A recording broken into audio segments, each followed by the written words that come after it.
Hi everyone.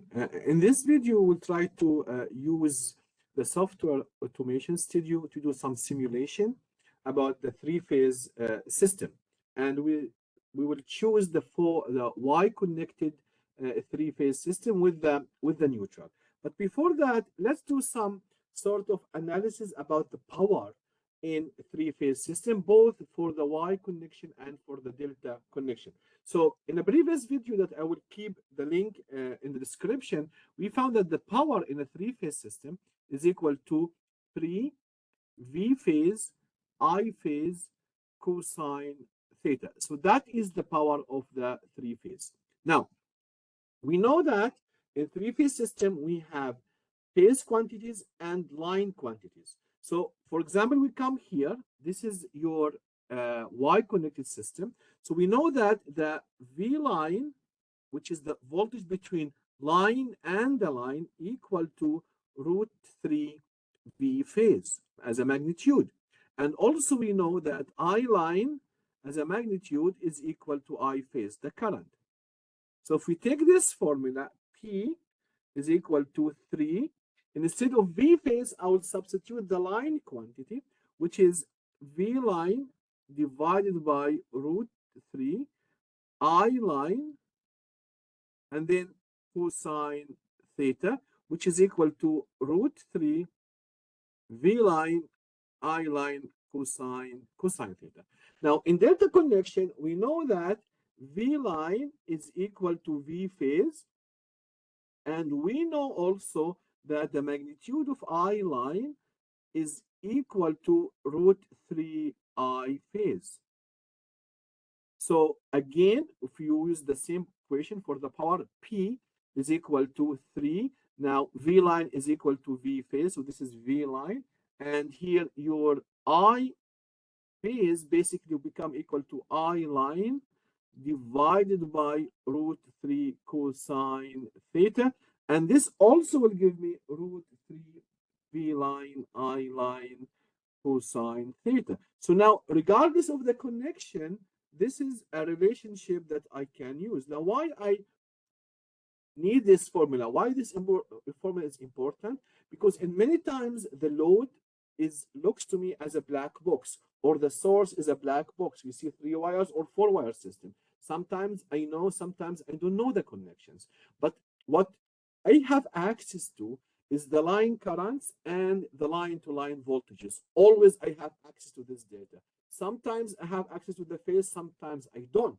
So using this formula, basically, you will be able to every time find the power, which is root 3 V line, I line, and cosine theta. So that's just a starting point. Now I will use this system to the left, which is the Y-connected system, and to show you the simulation and the demonstration of the three-phase system using the software studio.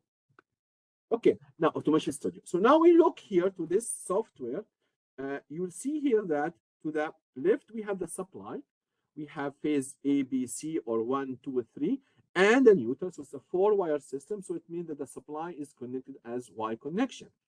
The load on the other side of it is an RL load, and it's again into a 4-wire system, so it's a Y connected. So if I double click on the load itself to get some more details, so it's a Y connected, and I have access to the neutral, and I know the apparent power S is equal to 500 volt amps, and the reactive power Q is 100 var, which will lead us to find the P. P is equal to root square of S square minus Q square, around 484, 485 watt.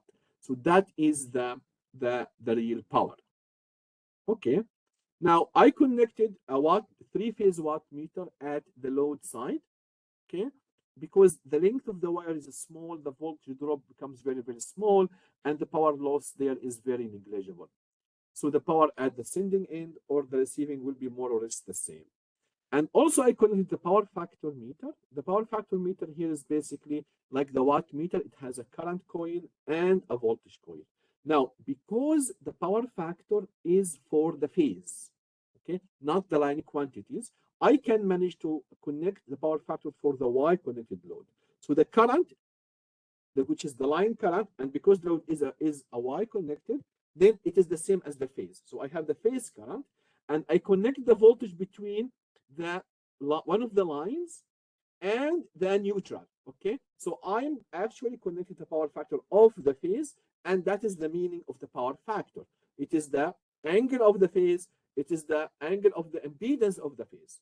Okay, so now we have everything ready here. Let's start the simulation.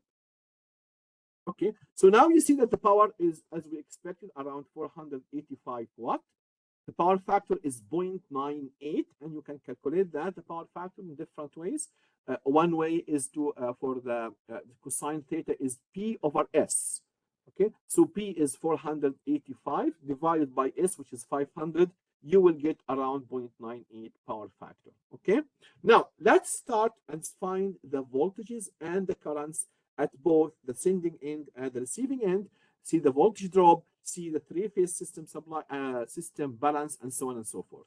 So that I will get a voltmeter, and I will get a clamp meter as well here. So let's start with the voltmeter. So we will measure the line-to-line voltage here at the sending end. So this is a 208 supply. So we'll find around 207.94, very close to 08. Now, if I take the supply between line 2 and 3, or VBC, again, the same thing. And finally, if you want to find the voltage between VCA, or 3 and 1, it's again 207.94. So it is balance system, is the same voltage. Now, if we measure the voltage between any of the phases and the neutral, it is divided by √3, so it's 120 volts. So you can see here is exactly the same thing for all the phases. So that is the voltage across the line. Now, if you see at the source side, if you see the voltage drop across the line, it is 4 millivolt, very, very small voltage drop, because the length of the wire I selected to be very small, so voltage is really negligible. Now, if you go and measure the voltage at the supply, again, you'll find exactly the same thing. You'll find that the voltage a little bit lower with this 4 millivolt voltage drop, or 0.04 voltage drop. So we have here 207.92. Now, this is for the line-to-line voltage. If you see the phase voltage, basically, it is 120.04 volt. So these are the voltages at both the load side and at the supply side. Let's see the currents here. So if we measure the current, the ampere here, and come and measure the currents, so the current is 1.37 amps, phase A, phase B, the same current, phase C, the same current. All the currents are exactly the same because the system is basically balanced. Now, if we will try to measure the current at the neutral, it will be equal to 0 because it's a balanced system. All return currents will cancel each other because of the 120 phase shift between all the three currents. Let's take out those, and let me bring the oscilloscope and try to see the waveforms. Okay. So here, let me take out these from the connections here, all of them. Okay, and let's start do the connections one by one. So I will measure the voltage between phase A and the neutral, phase B, which is again between the line and the neutral as well. So neutral will be common between all of them. And finally, phase C, which is again between the line, phase C, and the neutral. And then if we select the channels, channel 1, channel 2, and channel 3. So clearly here you will see that we have the same magnitude, and clearly you will see that there is a phase shift 120 between these three balanced voltages. Now, if you let me remove this from here and only keeping phase A, B, and C. So again, let me take this out, phase C.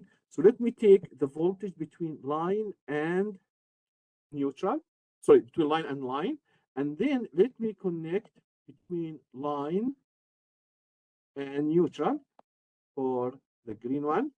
So you see here they are lower the magnitude by √3, and there is a phase shift, which is basically the 30-degree phase shift between the line-to-line quantity and the phase quantity. So that is an overall simulation for our three-phase system.